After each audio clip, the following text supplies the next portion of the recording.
13 ans après, Avatar 2 est enfin là. Et bordel, l'attente a été plus que récompensée. J'ai vu le film au ciné ce matin les guys et je peux vous dire que ça a été époustouflant. Là, je suis en train de me dire que James Cameron peut tenter de refaire un exploit en faisant rentrer en plus Avatar, la voix de l'eau, dans le top 3 des films qui ont le plus rapporté au box-office mondial, tout temps confondu. Je vous rappelle qu'Avatar 1, c'est le numéro 1 au box-office mondial. Et là, sur les prochaines semaines à suivre, il est possible qu'Avatar 2 puisse talonner son grand frère, si on peut l'appeler comme ça. On verra bien dans les semaines à suivre. Visuel époustouflant, personnage attachant et fin tragique. J'ai l'impression que Cameron a créé un boulevard pour les suites à venir. Je suis donc Culture Nomade et vous êtes dans la critique 100% spoil d'Avatar, la voix de l'eau. J'espère que vous êtes bien installés parce que là, ça a déjà envoyé du pâté. On va continuer à en envoyer. On est allé sur les tartines. Installez-vous bien car c'est parti. On commence directement avec quelque chose qui était très attendu. La qualité visuelle d'Avatar, la voix de l'eau. Eh bien les gars, mamma mia, quelle dinguerie. Je pense pouvoir le dire, mais je n'ai jamais vu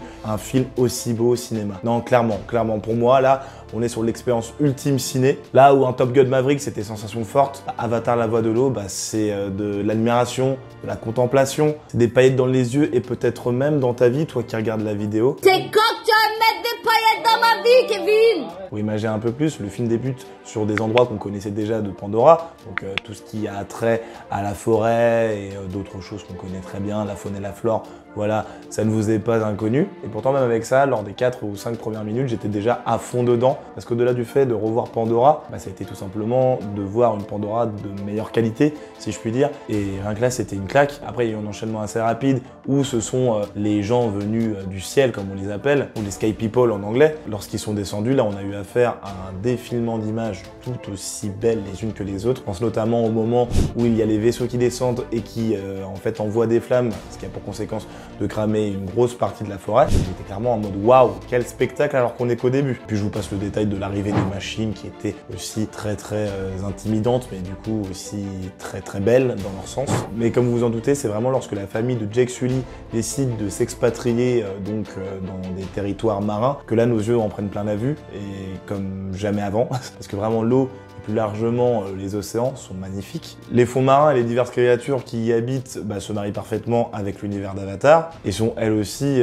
époustouflantes. En fait, je pense qu'on peut dire tout simplement, sans peser mes mots d'ailleurs, qu'on est face à une poésie visuelle. Voilà. Non mais, je balance les termes les gars, je balance les termes. Moi j'ai été conquis. Je pense que vous le serez aussi, du moins déjà pour les images, mais vraiment là, rien que pour ça, allez voir le film. Enfin franchement là, on peut féliciter Cameron pour tout ce travail-là. Non mais clairement, ça vaut le coup. Bref, attaquons-nous désormais à l'histoire.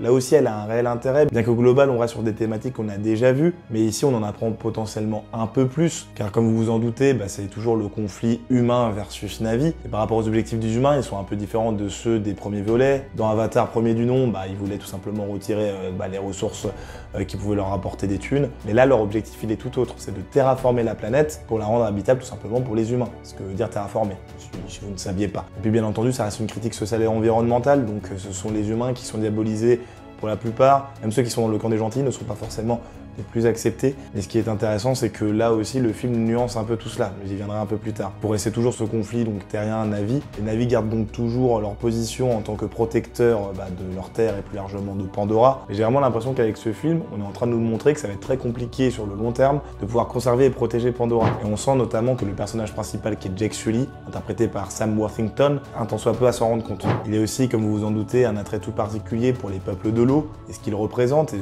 aussi ce que représente l'eau. Ils sont représentés par les Metkayina, qui sont le peuple des océans. Et au travers de leurs paroles, Cameron veut bien nous faire comprendre que l'eau, c'est la source de la vie et qu'il faut en prendre soin. C'est un point qui n'avait pas forcément été totalement exploré, vu qu'on était plus du côté de la forêt dans le premier volet. Et là, ça rend le film d'autant plus poétique. C'est aussi, comme l'avait dit Cameron, un film tourné sur l'importance de la famille et aussi ce qu'elle représente. On peut notamment se concentrer principalement sur le rapport parent-enfant, qui pour le coup est très bien mis en scène, je trouve, sachant qu'on ne va pas se mentir, c'est très complexe. Les relations qu'on peut avoir avec un enfant ne seront pas les mêmes avec un autre, les tempéraments ne sont pas les mêmes non plus, et là vraiment James Cameron il a réussi le taf, notamment donc au travers de la famille de Jake Sully, qui comporte en tout 5 enfants, donc 3 enfants biologiques, en la personne de Netayam, le fils aîné, Lo'ak, le second fils, et Tuk-Tirei, sa fille. Et après, pour les enfants adoptifs, donc nous avons Kiri, qui est la fille de l'avatar de Sigourney Weaver. Donc Sigourney Weaver qui est l'actrice, mais le personnage c'est donc Grace. Et il faudra que je m'attarde un peu plus sur ce personnage dans une autre vidéo. Et le cinquième et dernier enfant, c'est Spider, aka Miles Socorro, qui est un peu l'enfant des deux mondes, vu que c'est un être humain, et notamment le fils du colonel Quaritch, qui crée notamment donc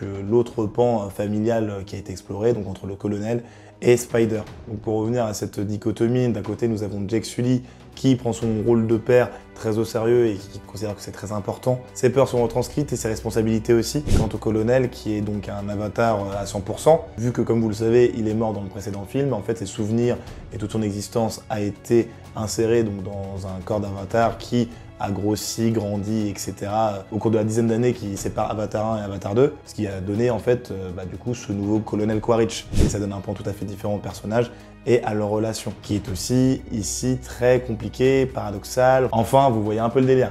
Mais pour imager un petit peu plus, Spider, on a l'impression qu'il le déteste, mais en fait, pas vraiment, tout comme le colonel qui décidera de lui sauver la vie. Et d'un autre côté, nous avons à la fin du film Spider qui sauvera donc son père, donc de la noyade, et se cassera après parce que voilà, il peut pas rester avec lui.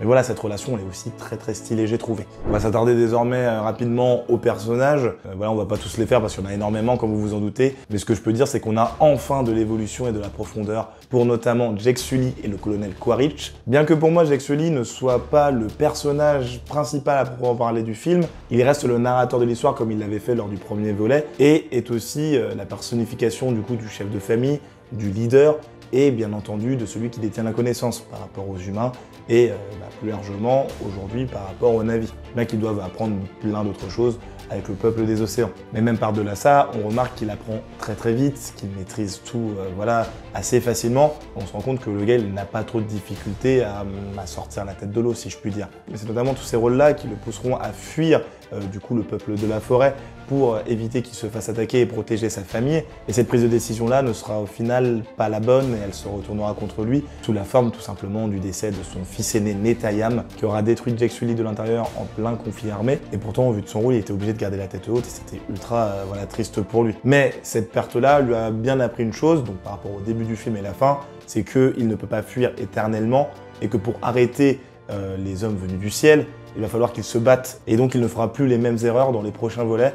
On peut s'attendre à des conflits extrêmement puissants et armés. Et malgré cela, j'ai vraiment l'impression qu'on s'éloigne de plus en plus du personnage de Jake Sully et qu'il sera amené potentiellement à ne plus l'être et à laisser la place à ses enfants. Je pense notamment à Loak qui en est l'exemple parfait. C'est quelqu'un qui est totalement différent de son père et de feu son frère, car il est plus téméraire, plus fougueux, il prend des décisions qui vont un peu à l'encontre de ce que pense Jake Sully. Et c'est ce qui crée des conflits entre lui et son père. Et pendant la fin du film, lorsque Jake Sully lui dira « I see you, je te vois », on a vraiment l'impression qu'il commence enfin à comprendre comment fonctionne son fils et que ce n'est pas forcément la pire manière de procéder et que c'est sa manière à lui. Pour ma part, je pense vraiment que pour les suites, ou l'une des suites, parce qu'on ne sait pas sur combien d'années vont s'étaler les volets 3, 4, 5, 6, 7, mais il sera potentiellement amené, Loak, à devenir le nouveau chef. Et puis bien entendu, grosse surprise du côté du colonel Quaritch, parce que moi je ne m'attendais pas tout simplement à avoir une relation empathique entre lui et son fils. Au vu du personnage qu'on nous avait présenté dans le premier volet, on se rend compte qu'il arrive à prendre du recul sur pas mal de choses, il prend en compte les conseils de son fils, il est à l'écoute, en plus en le voyant dans un corps de Na'vi, donc en devenant un avatar, on a l'impression qu'il est plus posé par rapport à tout cela et qu'il commence un petit peu à se nativiser, si je puis dire.